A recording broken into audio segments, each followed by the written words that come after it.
देखो बच्चों, क्या कहते हैं, एएनएस में ऑटोनॉमिक नर्वस सिस्टम तुम लोगों का आ रहा है ना। उसमें सिर्फ कोलिनर्जिक ड्रग आ रहा है, एंटी कोलिनर्जिक कभी नहीं आएगा, वो बाद में सेकंड सेशन में डालेंगे। ठीक है, तो कोलिनर्जिक वाले, क्योंकि मेरी वीडियो भी प्रीवियस वाली रिकॉर्ड नहीं हो रही है और काइंड ऑफ आप लोगों का भी एक रिवीजन टाइप का हो जाएगा। मेरे साथ साथ जिसको जितना याद है वो बोलते रहेंगे और जिसको जो नहीं आया वो समझते रहेंगे। ठीक है, तो एक टॉपिक आपका भी कंफर्म हो जाएगा, डन हो जाएगा एग्जाम के लिए।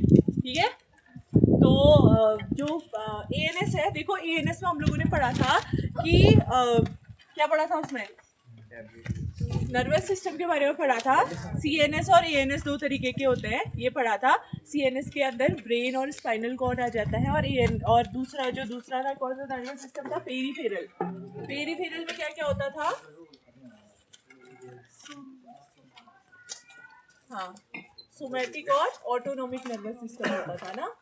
ठीक है, ऑटोनॉमिक में और जो इनवॉलेंट्री होता था, जो अपने मर्जी से चलता था, वो इनवॉलेंट्री वाला ऑटोनॉमिक में आ गया। सोमैटिक मतलब जो वॉलेंट्री है, जो हमारे कंट्रोल में है।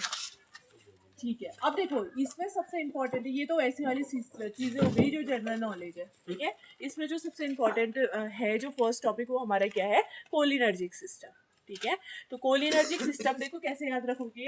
इसमें जो न्यूरोट्रांसमीटर है इम्पोर्टेंट कोलिनर्जिक सिस्टम में, वो कौन सा है, बोलो, एसिटाइल कोलिन।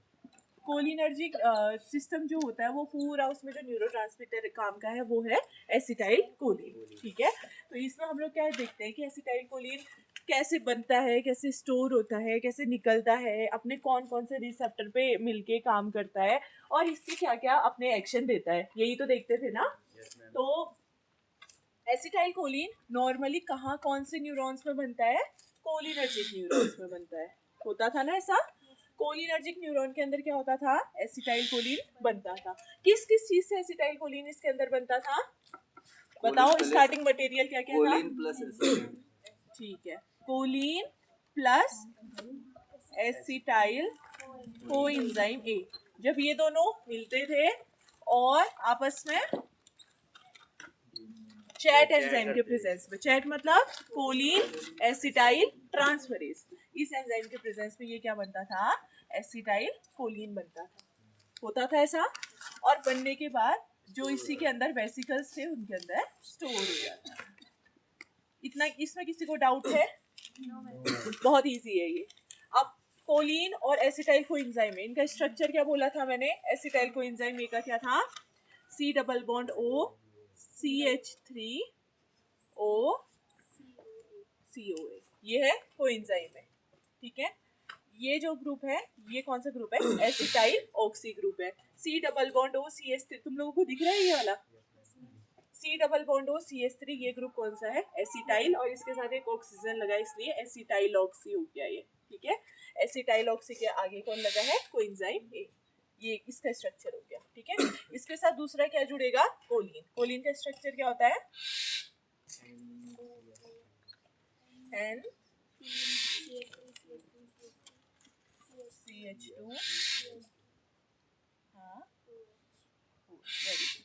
ये हो गया किसका, कोलिन का स्ट्रक्चर। अब देखो 1 2 3 4, चारों कार्बन से जुड़ा है, इसमें लोन पेयर बचा नहीं, तो इसकी जगह पे क्या आ जाएगा, पॉजिटिव चार्ज। सबको पता है ये, अगर 3 ही कार्बन से जुड़ा होता तो पॉजिटिव चार्ज नहीं आता। ठीक है, तो ये किसका स्ट्रक्चर है, कोलिन का। अब ये दोनों मिलेंगे और चैट के प्रेजेंट में, इसके प्रेजेंस में कोलिन एसिटाइल ट्रांसफर, इसके प्रेजेंस में क्या होगा, देखो इतना ग्रुप इसका और एसिटाइल ग्रुप इसका जुड़ जाएगा। ठीक है, तो इतना ग्रुप इसका मतलब N CH3 CH6, हाँ साथ में बनाते भी रहो, प्रैक्टिस हो जाएगी एक बार, CH2 फिर क्या बचेगा, फिर उसका O, फिर C double bond O C, बन गया एसिटाइल कोलिन। क्या दिक्कत है, और इसमें पॉजिटिव चार्ज लग गया। ठीक है, और इसमें क्या बचा, कोएंजाइम ए और OH ये अलग हो गए। ठीक है, कोएंजाइम ए और OH ये क्या हो गए, अलग हो गए। कोएंजाइम ए इधर, इसका इतना ही काम था कि ये इस ग्रुप को अपने साथ लेके आया था, फिर ये ग्रुप इसके साथ मिलके एसिटाइल कोलिन बन गया और ये अलग हो गया। ठीक है, ये केमिस्ट्री हो गई। अब क्या होगा, इसको इरेज कर लेते हैं। ये मार्कर बहुत हल्का चल रहा है, ऐसा क्यों? ये नीचे वाला हो गया ना? Yes ma'am.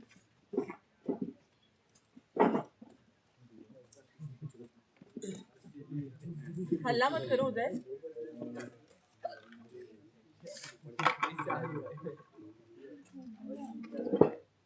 बैठे जाओगे, तुम इधर बैठो ना, इधर जगह है। अरे वो गरिमा के उधर पर को तो कोई ठंडा नहीं हो रहा, वहां से दिख नहीं रहा है ना, फ्लोट ज्यादा है नीचे। तो इधर आ जाओ। ऑप्शन है भाई, उसके ऊपर बैठना, ईंटे के ऊपर। अब देखो, और सबसे ज्यादा क्वेश्चन यही पूछता है फिर, मैम क्या बोला समझ नहीं आता है। ठीक है, ये कौन सा है? कोलिनर्जिक न्यूरॉन है। कोलिन और एसिटाइल कोएंजाइम में मिले, चैट की प्रेजेंट में एसिटाइल कोलिन बन गया। ठीक है, एक क्वेश्चन में दूंगी पूरा स्ट्रक्चर बना के सब समझा देना। ठीक है, उसके बाद ये क्या हो गया इसके, अब वेसिकल्स हो गए। अब देखो इसी में क्या होता है, एक ऑटो रिसेप्टर जुड़ा होता है, मैंने बोला था ना। इसी न्यूरॉन में क्या होगा, एक ऑटो रिसेप्टर, एक द्वारपाल लगा होता है, मैंने बोला था। उसका नाम क्या होता है? M2। M1 बहुत पीटूंगी, M2 होता है। ठीक है, और अब क्या होगा देखो, कहीं से जो है एक सिग्नल आएगा। ठीक है, सिग्नल आएगा कैल्शियम के रूप में, कैल्शियम आएगा, और ये जो वेसिकल्स हैं ये क्या हो जाएंगे? टूट जाएंगे। तो इधर का एसिटाइल कोलिन कहाँ आ जाएगा? साइनेप्स पे आ जाएगा। ठीक, अब साइनेप्स पे आया। अब एसिटाइल कोलिन असर कब करेगा? जब अपने रिसेप्टर के साथ बाइंड करेगा। एक कोई दूसरा मार्कर ले आओ मेरे यहाँ से, गरिमा मेरा रूम खोलना, उधर पर को मार्कर होगा। देखो मार्कर में ना टेम्पररी वाला मत लाना, ओ सॉरी परमानेंट मत लेके आना। ठीक है, ऐसे वाला लेके आना नॉर्मल, और चला के देख लेना, 2-3 ले आना साथ में।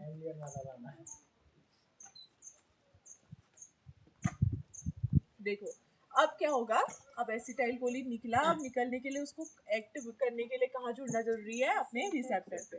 तो इसके 2 रिसेप्टर होते हैं, एक होता है मस्कैरिनिक रिसेप्टर और दूसरा होता है nicotinic receptor, R for receptor. ठीक है, ये हो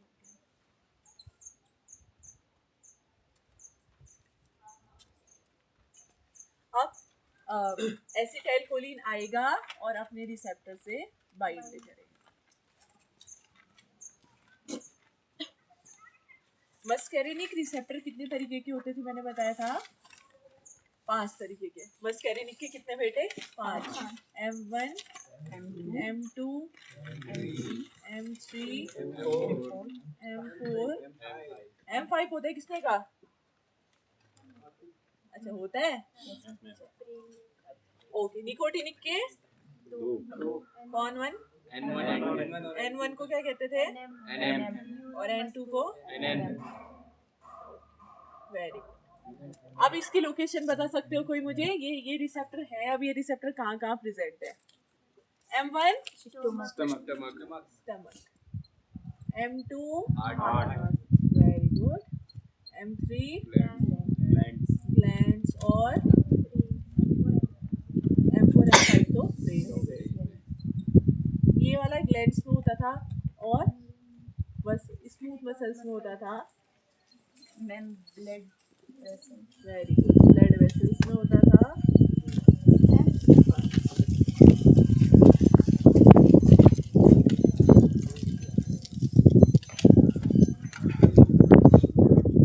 ठीक है, ये हो गया। कैसे याद किया? पहले खाओ फिर दिल लगाओ। ठीक है, न्यूरोमस्कुलर वाला ये कहाँ पे प्रेजेंट था बताओ? Very good, skeletal muscles. और NN वाला कहाँ था?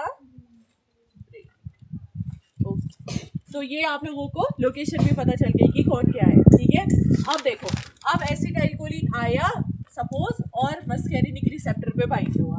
अब मस्कैरिनिक में थोड़ा M1 में बाइंड हो गया। ठीक है, M1 में बाइंड हुआ जो कि स्टमक में है, तो ये एसिटाइल कोलिन यहाँ पर को आके क्या करेगा? Very good. HCl के रिलीज को बढ़ा देगा, पेट में क्या करेगा, एसिड के रिलीज को बढ़ा देगा, एसिडिटी कर देगा। और इसके अलावा क्या कर रहा था, हिस्टामिन के रिलीज को भी बढ़ा दे रहा था, मतलब allergy kind of symptom cause कर रहा था। ये एसिटाइलकोलिन जब इधर आया तब इसने ये किया, ठीक है। दूसरा M2, हार्ट में क्या कर रहा है acetylcholine, heart rate down, heart rate को कम कर देगा, ठीक है। हार्ट से रिलेटेड जितनी भी चीजें होंगी सबको सप्रेस कर देगा, ठीक है। तो हार्ट में आके ये काम कर दिया। अच्छा, अब एसिटाइलकोलिन M3 में भी आ गया, ठीक है। अब जो हमारे ग्लैंड्स है, जैसे सपोज सलाइवा जहाँ से हमारा निकलता है, सलाइवा सब जानते हैं ना क्या होता है, लार, ओके। तो ग्लैंड में सिक्रीशन को बढ़ा देगा, तो ये क्या कर देगा, देखो सलाइवेशन यानी जो हमारा लार है ये ज्यादा बहेगा, ठीक है। Sweating, sweating, very good. Sweating, पसीना भी बहुत आएगा इसकी वजह से, और आंसू भी आएंगे, आंसू को लैक्राइमेशन कहते हैं, लैक्रिमेशन। ये कर दिया इसने, एसिटाइलकोलिन M3 रिसेप्टर पे बाइंड होके इसने क्या किया, सैलिवेशन बढ़ा दिया, स्वेटिंग बढ़ा दी, आंसू निकलना बढ़ा दिया। स्मूथ मसल्स, जैसे हमारी बॉडी में देख, मुंह से लेकर लास्ट एनल तक, ठीक है, जितना भी अंदर से मसल्स होता है सब क्या होते हैं अंदर के स्मूथ मसल्स। उन सारे मसल्स में काम करेगा M3 वाला रिसेप्टर, सब जगह होगा, ठीक है। तो अब देखो, सपोज तुम्हारे GIT में ऊपर से उसने कॉन्स्ट्रिक्शन कर दिया, काइंड ऑफ मरोड़ कर दी, ठीक है, कॉन्स्ट्रिक्शन कर दिया, तो क्या होगा, पेट का कंटेंट खाली हो जाएगा ना। ऊपर से अगर स्टमक को मतलब कॉन्ट्रैक्ट करते हुए आया तो स्टमक का जितना भी कंटेंट है क्या हो जाएगा, बाहर चले जाएगा, तो मतलब डायरिया हो सकता है ना, होगा नहीं होगा, DIARRHOEA, स्पेलिंग देख लेना। अभी जब बोर्ड में लिखता है पता नहीं, माइंड बहुत जगह होता है, तो होता है कि हाथ कहीं और चलते हैं और दिमाग कहीं और चलता है, ठीक है। तो डायरिया हो गया। दूसरा, यूरिनरी ब्लैडर, हम लोगों का जो ब्लैडर होता है उसमें क्या होता है, यूरिन फील होता है। तो अब ये क्या कर रहा है, स्मूथ मसल्स, जितने भी स्मूथ मसल्स है ना, सब में क्या कर रहा है, कॉन्स्ट्रिक्शन कर दे रहा है, ठीक है। तो अब देखो, बलून है काइंड ऑफ तुम्हारे यूरिनरी ब्लैडर, बलून के अंदर हमने पानी भर रखा है, बलून को ऊपर से दबाओगे पानी नीचे गिर जाएगा। सेम इसी तरीके से जो आप लोगों का यूरिनरी ब्लैडर है उसमें यूरिन भरा है, तो जैसे ही एसिटाइलकोलिन आएगा ये क्या कर देगा, ऊपर से उसको कॉन्स्ट्रिक्ट कर देगा, तो उसका जो भी कंटेंट है सब बाहर आ जाएगा, यानी यूरिन बाहर आ जाएगा। तो ये क्या कर सकता है, यूरिनेशन करा देगा, ठीक है। इसके अलावा जो हमारी ब्रोंकाई है, ठीक है, जहाँ से हम लोग सांस वास लेते हैं, तो ब्रोंकाई को भी क्या कर देगा, कॉन्स्ट्रिक्ट, क्योंकि वो भी तो स्मूथ मसल है ना, तो ब्रोंकाई कॉन्स्ट्रिक्ट करेगा, तो क्या आप लोगों को सांस लेने में दिक्कत होगी, होगी ना। तो ये क्या करेगा, ब्रोंको कॉन्स्ट्रिक्शन।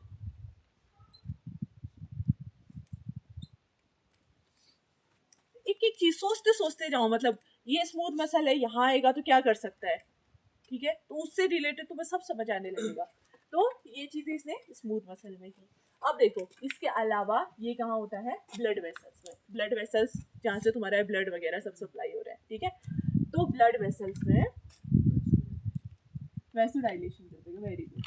देखो ब्लड वेसल्स में ना क्या होता है, जैसे ये सपोज कहीं तो बनाते हैं, सीखते हैं, देखो ये तुम्हारी एक ब्लड वेसल है, ठीक है, इससे ब्लड पास हो रहा है, इसमें क्या हो रहा है, ब्लड पास हो रहा है, ठीक, ये नॉर्मल साइज है। अब क्या है, सपोज ये वाला जो पाइप है ये छोटा हो गया, ठीक है, जो ब्लड वेसल्स है ये क्या हो गई, छोटी हो गई,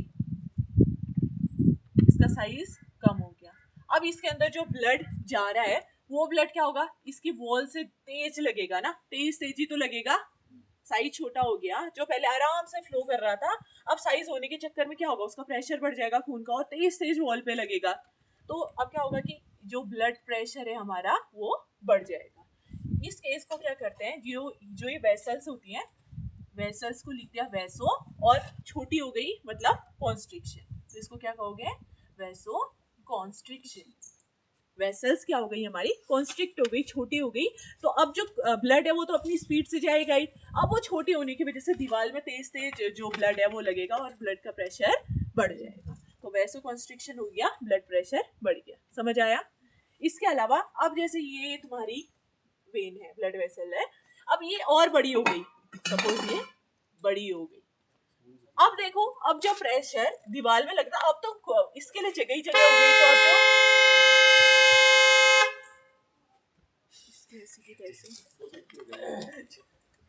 अब जो ब्लड है वो क्या होगा, वो नॉर्मली अपनी स्पीड से जाएगा, अब प्रेशर कम हो जाएगा, चौड़ा हो गया ना, तो अब दीवारों से उसी स्पीड पे नहीं टकराएगा, तो अब जो ब्लड का प्रेशर होगा वो क्या हो गया, कम हो गया। तो ये क्या हो गई, वेसल्स, इसको क्या कहेंगे, वेसो, और ये बढ़ गई, बड़ी हो गई, तो मतलब डायलेट।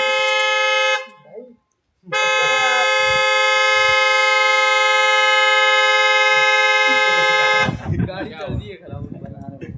गाड़ी खराब हो गई। मुझे नहीं लगा। देखो वैसो डायलेशन, डायलेट मतलब फैल जाना। इसको कुछ इस तरीके से समझाया था मैंने उस दिन, जैसे आप लोग घर में ना सिंचाई वगैरह करते होंगे खेत में, तो पाइप लेते हैं, जब पानी मतलब आप मोटा वाला पाइप लोगे ना, तो देखना पानी की स्पीड ना थोड़ी कम कम होती है, जो पानी मैं पत्ते से सर फोड़ दूंगी यार।